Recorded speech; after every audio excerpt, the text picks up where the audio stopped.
I was able to pass my PLAB 1 exam in 1.5 months in the first go. And if you follow my technique, then you'll be off to the races and your career will explode and you'll land your first job in the NHS. That was a bit dramatic. Back to reality. So in today's video, I'm going to reflect on my PLAB 1 experience, and I'm going to go into the details of my timeline, study strategy, and exam day tips. So without further ado, let's begin. So my timeline started off at the end of medical school in final year. I booked my IELTS exam for 2 months before my final year exams. Once I got the good news about the IELTS and my final year exams, I made a GMC online account and booked the PLAB 1 exam for 2.5 months down the road. Now pause, mental note, I had a clear timeline in place, and by booking the exam, I had made myself accountable to make sure I get the preparation done within that time frame. Back to the video. That being said, I basically didn't do anything for the 1 month that followed because I was so burnt out and exhausted from final year that I had to take a break. Now, with 1.5 months to go, I started off my preparation with the PLABable Q Bank. I aimed to do 1 system per day. The longer topics took me about 2 days to complete, like for example, neuro. Now, mind you, I was unmarried, didn't have any kids, and unemployed. So I could basically put in the long hours, and that's why I chose a shorter timeline. Depending on the amount of responsibility you have, your timeline may look different. With a job, it might be 2 to 3 months. With kids, it might be longer. Now that I had a plan in place, staying consistent was very important. So I optimized my study schedule by going to the library every day. This helped me minimize distractions like my bed or munching on snacks every now and then. I would reach the library at 9 a.m. and leave by 9 p.m. And I was basically studying throughout that time, except for a few de-stress breaks in the middle.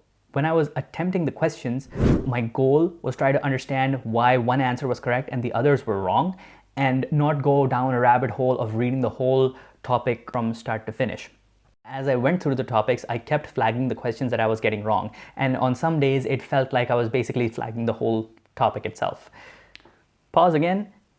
Mental note. Notice how I started my preparation directly with the Q Bank. I didn't read any notes or books beforehand because I was trying to take advantage of a technique called active recall. This is basically where you try to retrieve the answers from your brain instead of passively reading them on notes. And the evidence out there shows that this is a better strategy to consolidate knowledge in your head. Secondly, notice how I was flagging the questions that I was getting wrong. So I was going to take advantage of a technique called spaced repetition. So I planned on going back to those flagged questions at a later date. Back to the video. It took me about 28 days to complete all of PLABable in a system-wise fashion in the first go. Now, at this point, I really just had 15 days left before the exam.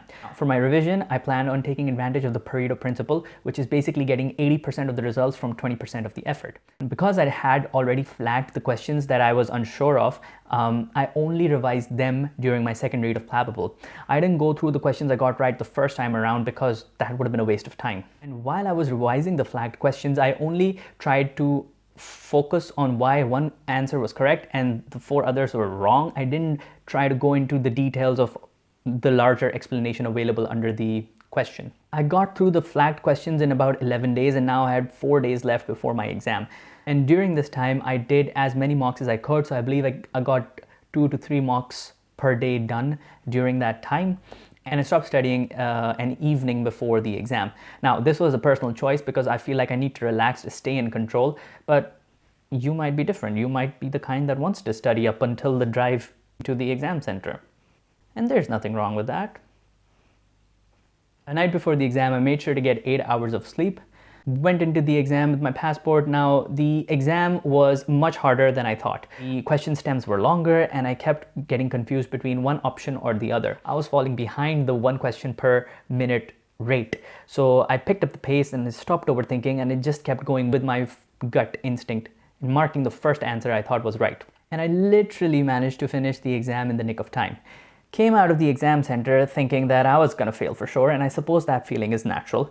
But there was no point in contemplating on the past, so basically I just relaxed for the next 6 weeks. Lo and behold, I ended up passing the exam, and trust me, you will too. Looking back, I think the secret was using the minimum amount of resources to maximize the amount of revision time and staying consistent throughout the process. Regardless of how you choose to prepare for your exam, avoid making these 5 critical mistakes that could end up costing you your PLAB 1. Seriously, click on them and find out.